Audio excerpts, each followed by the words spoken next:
Bienvenidos a una edición más de un video donde vamos a analizar el afán turístico, el deseo de viajar, dado en las estadísticas que es muy grande, y qué relación tiene esto con la economía. Entonces, aquí vamos.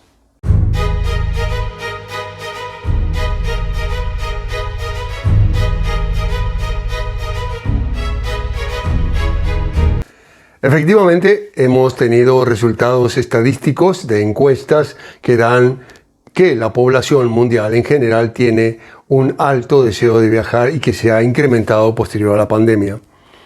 Sabemos en la economía ya que muchas veces en distintas crisis se dan comportamientos que de pronto no tienen mucho que ver con la economía, sino con el factor psicológico. Y es muy posible que este afán de viaje tenga detrás un cuadro de resignación y también de reacción, en el sentido de que pasé a ser consciente de que mi mundo se puede limitar drásticamente e incluso la vida de las personas puede estar amenazada de un día para el otro con algo que no era de pronto previsible.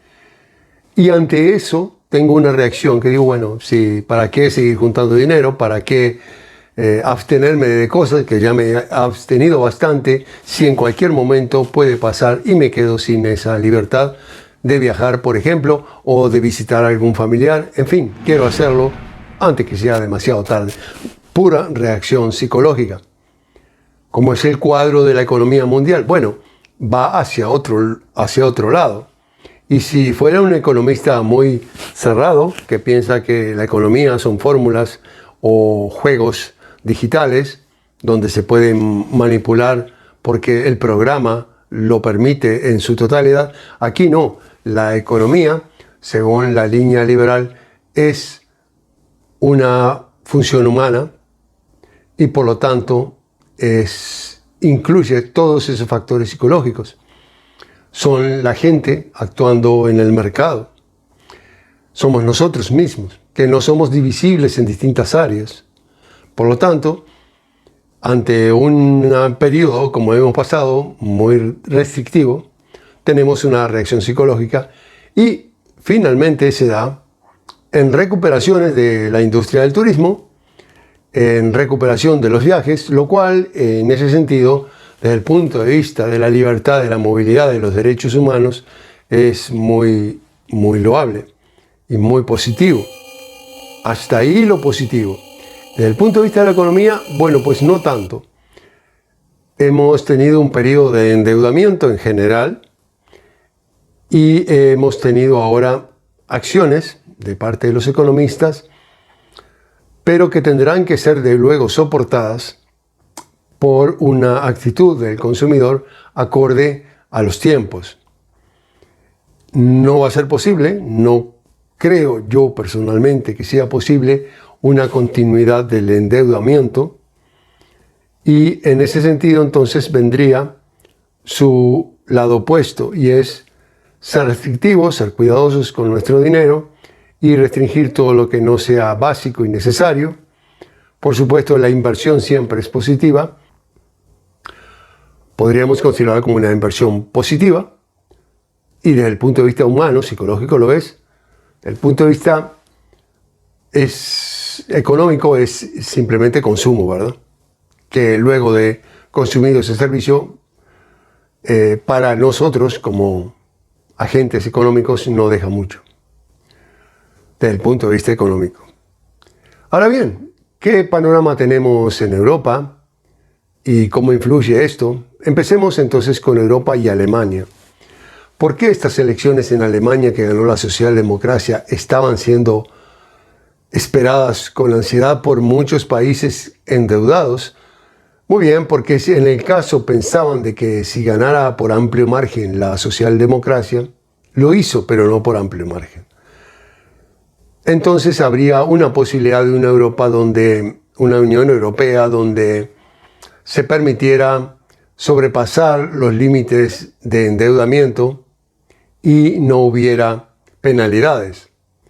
Sabemos que la Unión Europea tiene un tope de endeudamiento y tiene penalidades a los países que los superen. En este periodo de pandemia no ha habido ese tope y muchos países, caso España, pero también Italia, Grecia, se han endeudado, Portugal, se han endeudado mucho. Ya venían con un endeudamiento crítico. Entonces la pregunta es, ¿qué va a pasar? ¿Va la Unión Europea, como quieren algunos países, como quiere, mejor dicho, el Partido Socialista Español, como se lo espera, digamos, de sociabilizar esa deuda y decir que en palabras más claras quiere decir que los alemanes se hagan cargo de una parte de la deuda española? ¿Va a pasar eso? Bueno, no lo veo posible.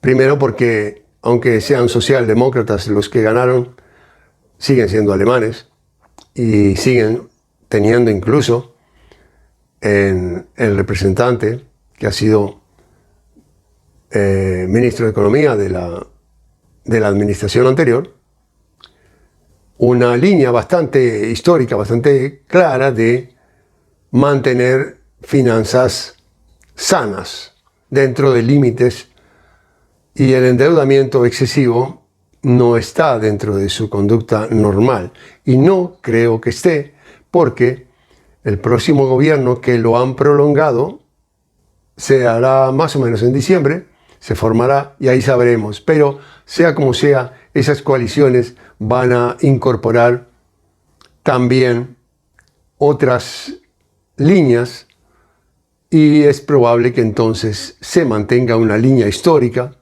dado que cuanto más hace falta coalición y más amplia se hace la coalición de un gobierno, más se tiende a una línea intermedia que no se separe demasiado de lo que ha sido históricamente.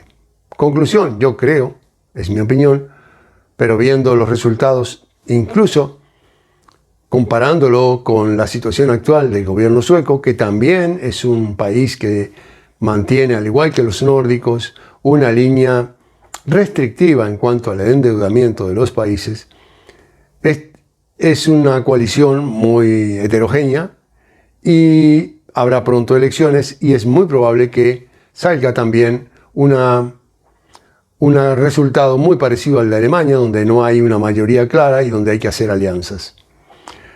Desde ese punto de vista, entonces, no es previsible que se vuelva o que se cambie hacia una línea muy generosa en cuanto a la deuda. Y también tenemos otro panorama que hablaría en contra de el deseo de viajar, y es la enorme aceleración que está teniendo la inflación, donde ya no es solamente comestibles, que fue la bandera más propagandeada, publicitada, sino que ya se empieza a ver en componentes de la industria, en casi todo, el acero, la energía, que está golpeando a la industria, que aparte había problemas claros de desabastecimiento por rupturas de las cadenas de transporte, y ahora se le suma el problema energético, la inflación de esos productos y la incapacidad de aumentar la demanda drásticamente. Inglaterra, igual situación, ha permitido ahora visas temporales para que ingresen choferes, transportistas de otros países, pero el sector advierte que es muy leve, que hace falta muchísimo más. También de parte de China se está viviendo el posible colapso, dado que la financiera de construcción más grande que hay en China ha colapsado, ha entrado en quiebra técnica. Hay un mes para ver a ver cómo se resuelve. No se piensa que haya un salvataje, un salvamento de parte de China a la empresa. Si da quiebra, habría consecuencias, y el gobierno chino ya ha prohibido las criptomonedas por séptima vez. Ayer el Bitcoin lleva 7 veces prohibido, pero esta vez con ya amenaza de medidas de justicia. Ya esto cambia un poco la cosa, porque estamos hablando de cárcel, estamos hablando de aplicar la ley y la coerción del Estado para evitar que se hagan transacciones en las criptomonedas. ¿Y esto por qué? Bueno, porque los inversores de ese sector y de otros que se han afectado en una posible crisis financiera en China no quieren que se refugien en las criptomonedas, es decir, que trasladen sus efectivos a las criptomonedas, sino que en el peor de los casos se mantengan dentro del yuan digital, que es lo que China está interesado en mantener. Veremos qué tanto éxito tiene. El querer evitar las criptomonedas no ha tenido resultado en ningún país, pero está mostrando una turbulencia. ¿Y por qué no lo vemos? ¿Por qué vemos simplemente banderas que anuncian, alertas que anuncian, y no los efectos descarnados ya mismo? Porque estamos aplicando el de posponer tormentas en la medida en que se puede. Fíjense en que la coalición alemana, por ejemplo, recién va a hacer su coalición en diciembre. Es decir, hay varios meses por delante. Los que se puedan, digamos. Lo mismo hizo la Fed, el organismo regulador financiero de Estados Unidos, calmando los mercados diciendo de que se iba a usar medidas antiinflacionarias, pero de a poco. No quiso asustar los mercados y de pronto en diciembre podrían entonces empezar a aplicarse esas medidas paulatinamente. Y es lógico que no se quiera crear pánico, es bastante lógico el posponer. La pregunta es sobre si la realidad, las economías posponen, porque los mercados no se guían por esas medidas, sino es una totalidad y es la percepción más que nada que tienen los consumidores y los proveedores en el mercado, que efectos en la economía. Estamos viendo entonces un disparo de la inflación que nos hace temer la posibilidad de que no podamos detener a ese monstruo que ha crecido, porque hasta las propias medidas que tenderían a reducir esa inflación podrían revertirse. Y revertirse porque estamos en una situación muy compleja, donde la inflación no se debe a un solo elemento. También se debe a la acción humana y a la acción de los gobiernos, dado que en la Unión Europea se ha elegido una política energética que se le llama sostenible, pero que en realidad es insostenible, porque hoy en día ninguno de los países tiene esa capacidad como para aplicarla. Y cuando intentan aplicarla se crean reacciones y las consecuencias son tremendas. Es decir, hay falta de energía. ¿Por qué? Porque si no se quieren usar los fósiles, si tampoco la energía atómica, que era una de las alternativas, algunos países la tienen, como Suecia, pero no todos, entonces hay escasez de energía. Porque a rajatabla se está queriendo elegir una política energética que es insostenible hoy, pero que se le llama sostenible. Y es muy curioso porque para pintar de rosa algunas cosas siempre se está usando el mismo argumento de la línea verde. Hasta la propia China, cuando dice de que las criptomonedas no y las prohíbe, argumenta que están consumiendo mucha energía al minar, al producirlas, porque lógicamente consumen mucha energía, pero que de ninguna manera es el motivo por el cual China quiere prohibir las criptomonedas.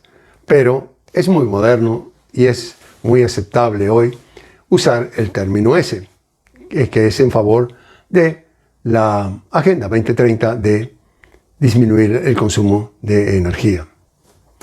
Ya lo vemos cómo se usan los argumentos, y lo que vemos es entonces una situación económica muy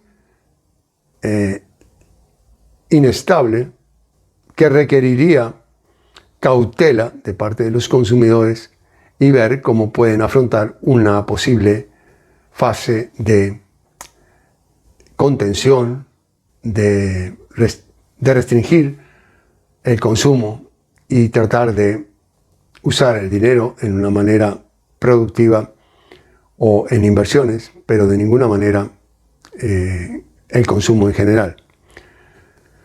Veremos en qué termina todo esto.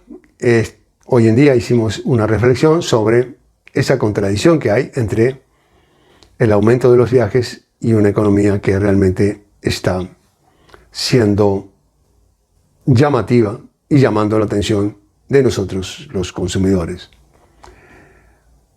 Un gusto haber recibido ya noticias de varios de nuestros seguidores del canal, de que han llegado a destino. Otros ya están en viaje y nos han prometido fotos.